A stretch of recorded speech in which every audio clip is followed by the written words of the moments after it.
சேலம் மாவட்டம் சங்ககிரி அருகே கட்டாய திருமணம் செய்து கொள்ள தாய்மாமன் மகளை இளைஞர் கடத்த முயன்ற நிலையில் அது தொடர்பான சிசிடிவி காட்சி வெளியாகியுள்ளது.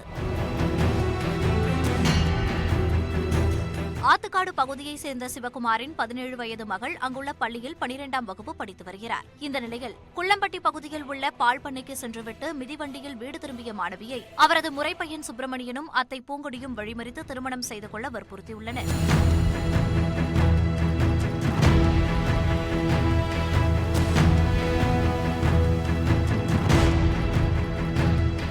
அதனை ஏற்க மறுத்ததால் அந்த மாணவியை காரில் கடத்த இருவரும் முயன்றனர். இதனையடுத்து சுப்பிரமணியின் பிடியிலிருந்து தப்பித்து ஓடிய மாணவி நடந்தவற்றை பெற்றோரிடம் கூறியுள்ளார்.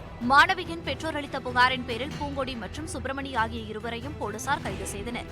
குடும்ப தகராறு காரணமாக இரு குடும்பத்தாரும் பேசிக் கொள்ளாத நிலையில் சொந்த அண்ணன் மகளை அத்தை மற்றும் அவரது மகன் கடத்த முயன்ற சம்பவம் பெரும் பரபரப்பை ஏற்படுத்தியுள்ளது.